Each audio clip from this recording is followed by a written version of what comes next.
Welcome back to your own channel देसी खबरें। Serial ये रिश्ता कहलाता है में आ गया एक नया ट्विस्ट। जी हाँ, अब दादी सा और बाकी सभी घर वालों को अपनी गद्दी के साथ हो चुका है और उन्होंने अबीरा को पौधार हाउस की बहू मान लिया है। और विद्या ने फिर से अबीरा को अपनी बेटी बनना शुरू कर दिया। उसने अबीरा को माफ कर दिया और उससे माफी भी मांग ली है। असल में दोस्तों, दादी साहब ने हर मुमकिन कोशिश करी अरमान अबीरा को डिवोर्स कराने का, पर लेकिन हर बार दादी साहब फेल हो गई। हर बार उनके हाथ निराशा ही लगी, पर लेकिन उन्होंने अभी भी हार नहीं मानी है। इन सब चीजों के चलते ही दादी साहब पे एक फोन आता है। वो फोन किसी और का नहीं, उन्हें किडनैपर्स का होता है जिन्होंने अबीरा और रूही को किडनैप किया होता है मसूरी में। वो फिर से ब्लैकमेल कर रहे हैं दादी साहब को। वो कह रहे हैं कि हमें और पैसे चाहिए वरना हम तुम्हारा रास्ते को बता देंगे। यहाँ दादी साहब फोन आते के साथ बहुत ज्यादा परेशान हो चुकी हैं। उनको समझ नहीं आ रहा कि वो क्या करें, क्योंकि उन्होंने बहुत बड़ी रकम मांग ली है। इतनी बड़ी रकम तो कावेरी जी के पास भी नहीं है, और अगर उन्होंने सही समय में आने पर उन्हें पैसे नहीं दिए तो उनका राज सबके सामने बाहर आ जाएगा। जो नाम जो शौर उन्होंने तो साल से बनाई है वो सब मिट्टी मिल जाएगी। और वहीं पर अबीरा अपने काम में लगी हुई है। वो विद्या और मादा का रिश्ता ठीक करने में लगी हुई है और धीरे धीरे ही सही उन दोनों का रिश्ता ठीक होने भी लगा है। दादी साहब को इतना परेशान देखकर अबीरा समझ जाती कुछ तो बात है। और जैसे ही अबीरा इस बात की तहकीकात करती है, उसको पता लगता है कि दादी साहब कुछ छुपा रही है। दादी साहब को ब्लैकमेल कर रहा है और कोई फैमिली वाला परेशानी में और अभी उसकी मदद ना करे, ऐसा कभी हो नहीं सकता। यहाँ उन किडनैपर्स ने क्रिश को किडनैप कर लिया है ताकि दादी साहब उनको जल्दी पैसे दे सकें, पर लेकिन उनके पास पैसे हैं ही नहीं। पर लेकिन अबीरा अपनी जान की परवाह किए बिना क्रिश को बचा लाती है और उन किडनैपर्स को पकड़वा देती है।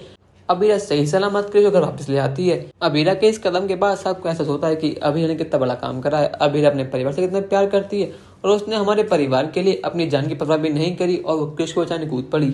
यहाँ पर सभी घर वालों को, खासकर दादी और विद्या को एहसास होता है कि उन्होंने तो जो कुछ भी करा अबीरा के संग बहुत ज्यादा गलत करा। जो दुख परेशानियां उन्होंने अबीरा को दी हैं वो उसकी हकदार भी नहीं थी और उस चीज का उन्हें रिग्रेट हो रहा है। इसी चीज के लिए दादी और विद्या से माफी मांगती हैं। यहाँ दादी साहब पहली बार अबीरा सामने हाथ जोड़ती हैं और कहती हैं कि लड़की, अगर हो सके तो हमें माफ कर देना। आज तुमने साबित कर दिया है कि ये परिवार तुम्हारा अपना है, ये परिवार तुम्हारे लिए इम्पोर्टेंट है और तुम कितनी फिक्र करती हो इसकी। हमने सारी कोशिश करी ताकि तुम्हारा मन अलग हो सको, पर लेकिन हम गलत थे। हमने तुम्हें ऐसा अपना माना ही नहीं, हमने तुम्हें सबसे अलग समझा। हम एक साथ एक घर में रहते हैं पर लेकिन हम फिर भी अलग थे, पर लेकिन आज हम दोनों एक हो चुके हैं और आज से और अभी से तुम इस घर की बहू बन चुकी हो। और जो काम आज तक मुझसे नहीं हो पाया वो काम को तुमने कर दिखा। तुम्हारी वजह से विद्या और माला का ठीक हो चुका है। अब वो दोनों बहुत ज्यादा खुश हैं। ये जो कुछ भी हुआ सिर्फ तुम्हारी वजह से हुआ है और तुम इसकी हकदार हो। यहाँ पर विद्या प्यार जोड़ते कहते कि अबीरा, मुझे माफ कर देना, मैंने तुम्हें क्या कुछ नहीं कहा। मैं तुम्हारी माँ को उंगली उठाई, तुम्हारे ऊपर उंगली उठाई, पर लेकिन तुमने मुझे उल्टा जवाब नहीं दिया। अगर हो सके तो मुझे माफ कर देना। यहाँ पर अरमान भी माफी मांगता है, तो कहता है कि अबीरा, मैं तुम्हें गलत समझा, मैंने गुस्से में आकर ना तुम्हें क्या क्या बोला है आज तक। मैंने तुम्हें जाने अनजाने में से ही बहुत दुख दिए हैं, पर लेकिन मुझे माफ कर देना। आज से मैं तुम्हारा पति हूँ, तुम मेरी पत्नी हो। तुम्हारी वजह से मेरे माँ पापा एक हो पाए हैं। तुम्हारे एहसान मैं जिंदगी में नहीं भूलूंगा अबीरा। यहाँ पर सभी घर वालों ने अबीरा को माफ कर दिया और उसको अपना लिया है, पर लेकिन रूही इस बात से बिल्कुल खुश नहीं है। जहाँ रूही का प्लान था कि अबीरा इस घर से जाए और घर से जाने के बाद वो शादी कर सके अरमान से, पर ऐसा नहीं होने वाला। अब अबीरा इस घर की बहू बन चुकी है। अब वो 3 साल बाद भी इस घर से नहीं जाने वाली।